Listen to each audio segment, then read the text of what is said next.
po si Bryce Erickson Hernandez, dating Assistant District Engineer ng Bulacan 1st District Engineering Office. Ako po ay na-contempt kahapon sa Senate Blue Ribbon Committee. Habang ako po ay nakadetain, nakapag-isip po ako at nagdesisyon na maglabas ng ilang nalalaman ko sa flood control project base po sa aking natatandaan sa ngayon. Tama po si Senator Lacson na ang mga engineers ng DPWH ay tila naging legman o bagman na lang.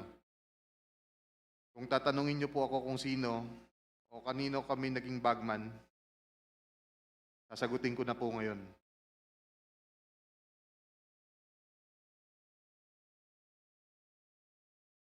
Sabi ni Senator Marcoleta kahapon, ligtas ka na.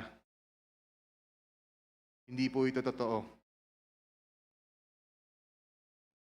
Si Senator Jinggoy Ejercito Estrada, Senator Joel Villanueva, Yusek Robert Bernardo, at D. Alcantara. Si Senator Jinggoy po ay nagbaba ng 355 million ngayong 2025 sa mga ilang projects sa Bulacan.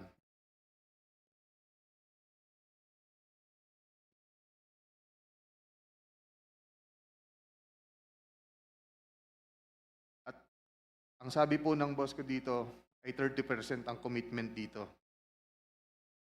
Ang mga projects po na to ay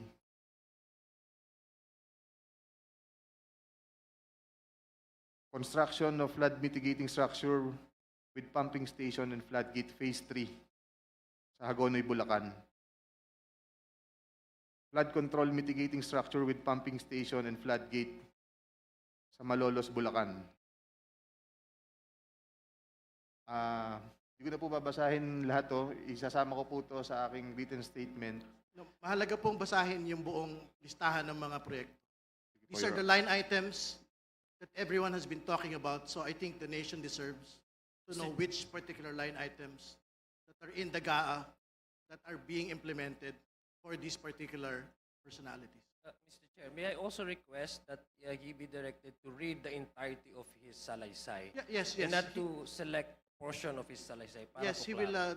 I think he will be required to read the entire, but we need the specific line item in the General Appropriations Act to be able to tie these particular projects to political personalities, not just DPWH engineers, not just contractors. Please proceed. Mr. Chair, may I also ask that the amounts also be read? I Yes, think if it's it, important that the public will also know the yes, amounts. if it is available, Engineer Hernandez, please mention the amount as well. Mr. Chair, saglit na interjection lang. After the statement of Sir Bryce, may we have the copy of his statement para po makapagtanong din yung mga members based on his ongoing statement.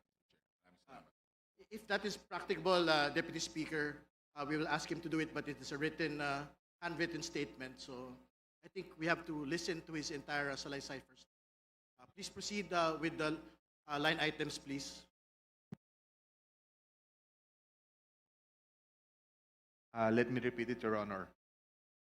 First, construction of flood mitigating structure with pumping station and floodgate, phase 3, Barangay Mercado, Hagonoy, Bulacan, with an allocation of 60 million pesos. Number 2, construction of flood mitigating structure with pumping station and floodgate at Mambog Creek, phase 3, Malolo City, Bulacan, with an amount of 45 million pesos. Construction of flood mitigating structure with pumping station and floodgate, phase 3, Barangay Iba, Hagonoy, Bulacan, amounting to 60 million pesos. Construction of flood mitigating structure with pumping station at Calero Creek, phase 3, Malolo City, Bulacan, with an amount of 50 million pesos. Construction of flood control structure including pumping station and floodgate, phase 3, Barangay Mayto, Kalumpit, Bulacan, with an amount of 60 million pesos. construction of mitigation structure with pumping station and floodgate at Barangay Santo Rosario Creek, Phase 3, Malolo City, Bulacan, with an amount of 40 million pesos. And last, construction of mitigation structure including pumping station and floodgate, Phase 3, Barangay Carillo, Agonoy, Bulacan, with an amount of 40 million pesos.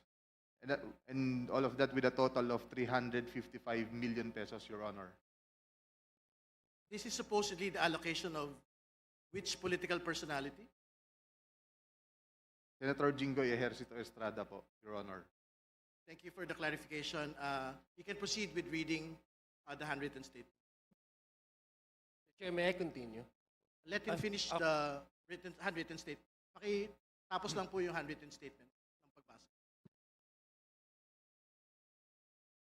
Nagbaba po si Senator Jinggoy at ang kanyang SOP dito ay 30%. As per our District Engineer Henry Alcantara. Dineliver ito nung lumabas ang mga item na to sa GAA. Mga driver namin sa DPWH Bulacan First ang nag-deliver sa kausap nila. Si Christian Santiago at saka si Andre Balatbat. Galing din ito sa utos ni D. Alcantara.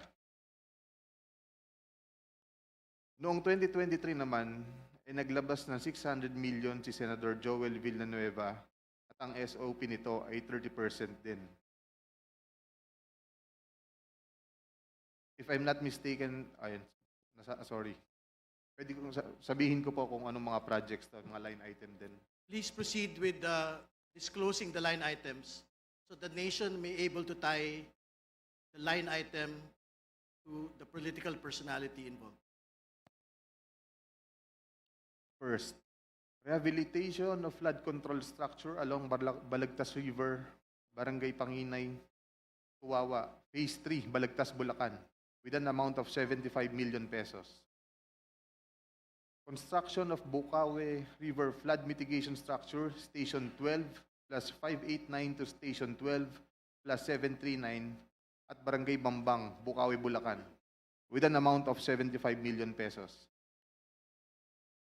Construction of Bukawe River Flood Mitigation Structure at Station 4 plus 204 to Station 4 plus 354 at Barangay Turo, Bukawe, Bulacan, with an amount of 75 million pesos.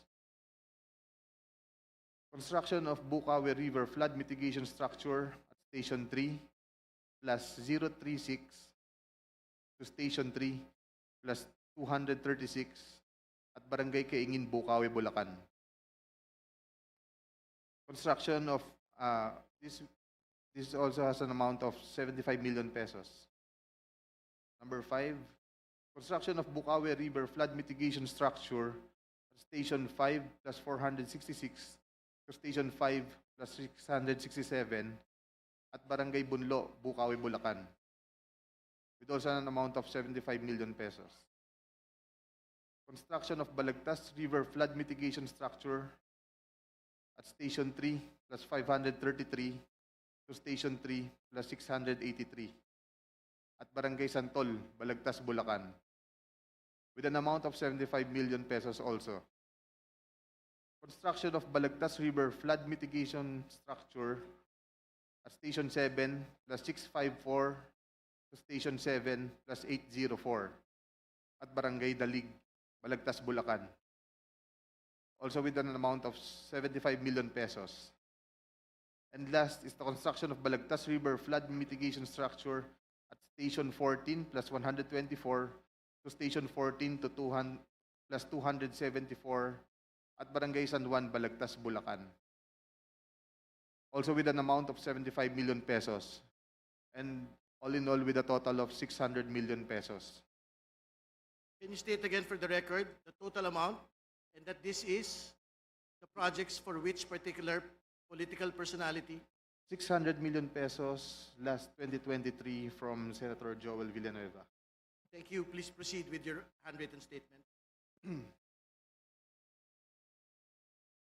At ang SOP nito ay 30% din.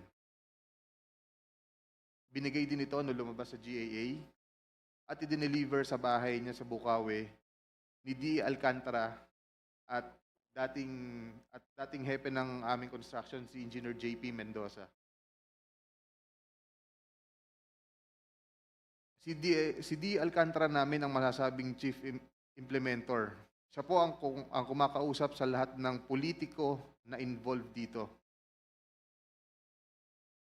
At least 3% po siya sa lahat ng projects na dumadaan sa opisina namin. At pinapasabi pa nga sa amin sa mga kontraktor na kung gusto nyong magkaroon ng maraming project sa susunod, ay magbigay kayo ng additional na 2% sa kanya. Parang finder's fee daw. Si D.E. Henry Alcantara po ang usually nagde-deliver sa mga politiko at kay Yusek Robert Bernardo po. Pasensya na po, ito pa lang po ang aking mga masasabi sa ngayon. Mabigyan lang po ako ng sapat na oras pagkakataon na makausap ang aking mga abogando. Handa na po akong maglabas ng lahat ng nalalaman ko pa. Maraming salamat po.